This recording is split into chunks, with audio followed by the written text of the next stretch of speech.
Welcome back to another episode of the Shack Show, and in this episode I'm going to talk about why I fish topwater 90% of the time during the day, and why it's like the only lures that I'll fish 90% of the time when I'm fishing during the day.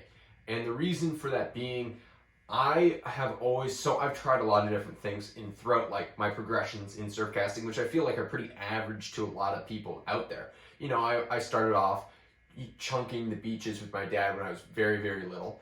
And then I moved on from that to starting to throw simple plugs like SP minnows and stuff in the surf. And I fished mostly during the day and maybe into the evening with chunks, but not really with plugs until later, much later. And then when I started to fish more into the dark with plugs, started to get more productive with certain lures and whatnot. And I've over the years fishing blitzes and whatnot, realized that like topwater plugs are kind of the best thing to fish during the day. And really I figured that mostly out during the fall runs.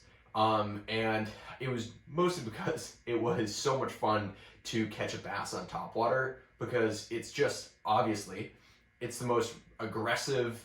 You see, my favorite part really of hooking any fish, especially if it's, and I guess it's like, big fish peeling drag is always super nice, but any fish in general, even if you're catching really small schoolies, my favorite part of the whole fight is really that first initial hit. And that is so awesome, just that first initial hit, that when you can actually see it on the surface of the water, it just brings it to another level for me. And I know it does for a lot of people out there. It's kind of, in my opinion, one of the best parts of surf casting is seeing a bass hit a topwater plug. It's one of my favorite things. So the more I fished, the more I fell in love with fishing topwater plugs. And during the fall, I started to catch bigger and bigger bass on them. And then I started to learn how to fish them during the day, during the middle of the summer, in a way that's very productive, in a way that I was catching some serious fish on it eventually. And then it turned out to be one of my primary go-tos when it comes to just catching big bass in general during the day. And then it pretty much eclipsed every other plug that I fished during the day. The only one that can kind of rival a topwater plug, and I'm saying like any topwater plug out here. I mean, whether it just be an average like chugging popper, or a spook, a pencil, something like that, like anything, any topwater plug, the only thing that can kind of rival that and that I'll use kind of alongside with it is a bucktail. And for some reason, I've caught a lot of, not for some reason, I mean, a good reason, bucktails catch big ass fish, but bucktails are the only other plug that I've really had a lot of luck. I would kind of group bucktails and soft plastics into one group here, but I've caught a lot of my bigger bass on non-topwater plugs on either bucktails or soft plastics, and I don't fish them that often at all. Like, I'm talking about very, very rarely will I be fishing them.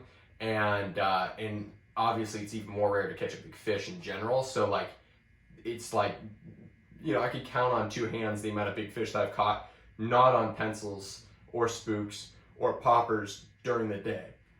And the reason for that being, like, I personally think that like when you are fishing for big fish, giving them something that they can't really see, and giving them something that is going to put off the right vibrations and look very similar to the prey items that they're actually going after in the first place, is going to give you that upper hand to get those bigger bass to even look and entertain your lure. I think a lot of the time, you know, you'll have people throwing things like SP minnows, or like, I don't even know what else you'd be throwing during the day. Like, or maybe metals and tins are another one, but you still can catch, I mean, you can catch big fish on all of them anyway. But I'm just looking around to see what else you'd be throwing during the day that's, yeah, so like, I would say minnow plugs in general would be one of those that I'm gonna kind of group into like my least favorite plug category for a handful of reasons. But one of those is, I think that for the most part, and every rule can be broken and whatnot, but for the most part, I think that a lot of the time when you're fishing a minnow plug during the day, if there's a big fish there, and I've seen it when I was younger and I fished minnow plugs a lot, you cast it in front of like a 40-inch bass as it's cruising by your rock, and you'd reel it in, and it wouldn't even entertain your plug, just because it doesn't look realistic to them.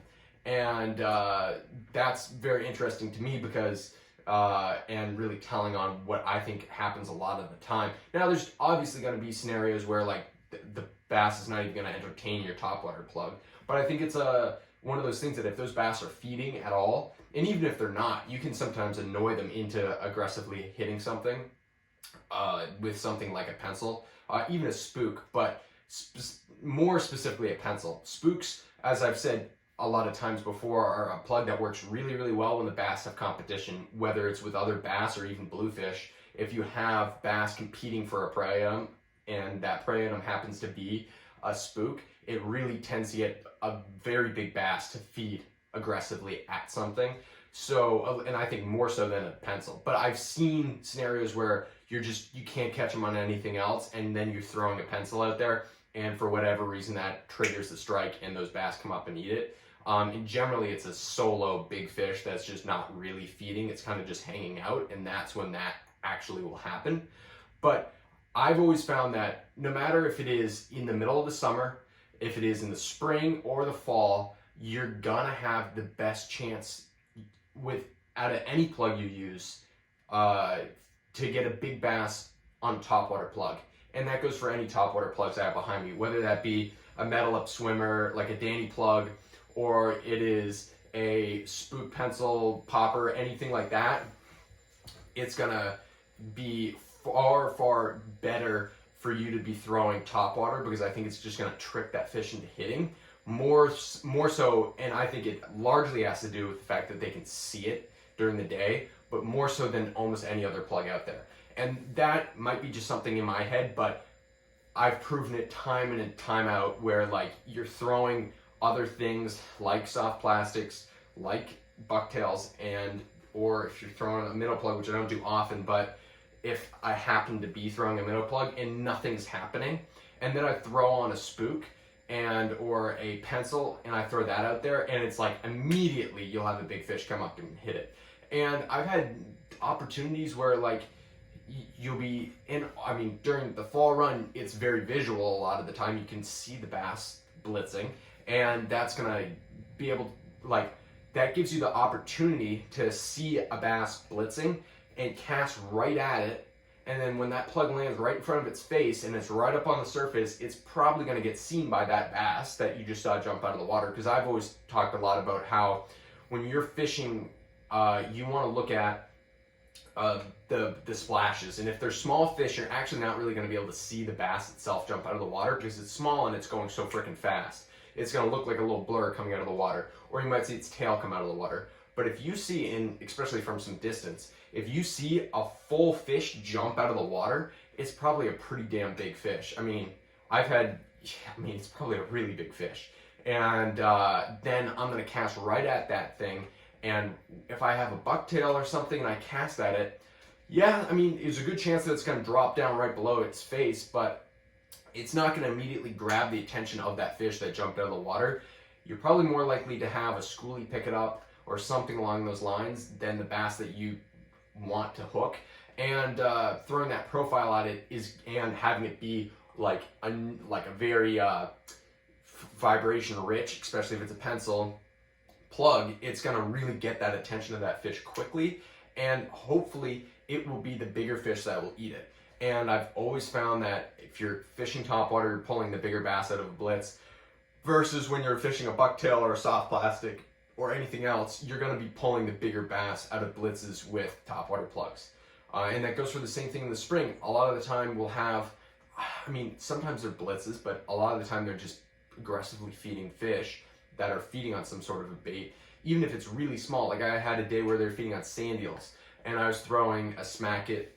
I was throwing this right here, which is a pretty big popper for sand eels, but for whatever reason, the smackets, this is like Smack It Senior, which is a pretty big popper. They do really well when the bass are blitzing on sand eels. And I was fishing with like a little diamond jig, and I was catching a bunch of schoolies and stuff, and then I threw this guy on, and I ended up hooking into a much, much better fish. It was like 34 inches or something.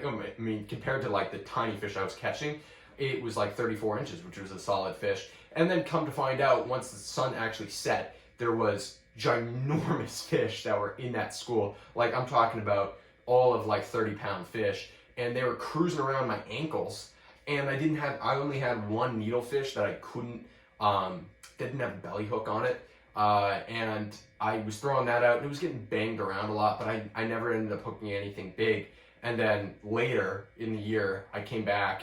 It was like, I don't know, maybe a week or two later, I come back and I fished the same area during the same tides and everything, and I ended up catching up like a 45-pound bass on a live eel. So like, yeah, there was big fish there, and I knew there was big fish there, but I didn't have the ability to get them. But I did pull a bass that was much bigger out of a blitz that was pretty full of small fish. And then the same thing happened to me this fall. I was fishing on a beach that is notorious for having blitzes, but also notorious for having blitzes of very small fish. And I'm fishing around with a little jumping minnow. I'm not really getting much other than like 15-inch bass, and I'm kind of getting sick of it because like you catch a bunch of 15-inch bass and then you start kind of feeling bad for the fish. And so I switched it out for a much larger pencil. It's like a 6 or 7-inch pencil I had. And I was just waiting there because I'd seen some, what I believed were some bigger splashes further out. And I was like, there could be some bigger fish. It also could just be, you know, a 25-inch bass just hitting something aggressively. And I wait for that thing, for those splashes to, they kind of died down further out, and then they moved in a little bit closer. And then I saw this giant fish jump out of the water, and I flung my pencil at it, and I hit it. I mean, the fish was hardly in the water before my pencil dropped right on its head.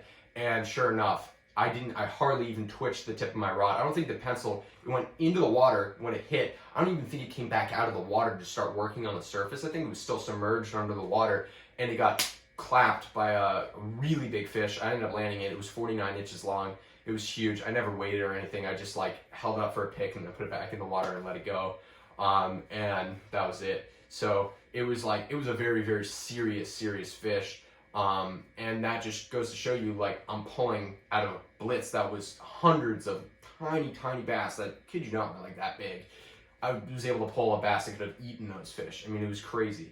And that was just through the power of throwing a pencil at them or a topwater plug. So I hope that kind of gives you some sort of a, yeah, there is scenarios where, like, if the bass are blitzing and you throw a pencil at it, depending on the direction in which, you know, those fish are heading, it can be pretty difficult to hook a bass with a pencil. But if you just keep at it, I swear to you, you're going to be pulling the bigger bass out of the school. So I hope you guys enjoyed this little video of my explanation. I get this comment a lot, and also this question in person a lot, like, why do you primarily throw topwater plugs? And I kid you not, if you see me during the day, it's a rare sight, unless I'm fishing for schoolies, that I'll be actually throwing anything that's not a topwater plug during the day. So again, thank you guys for watching this video. If you liked this video, please like it and please subscribe. It really helps me out, and I'll see you next time.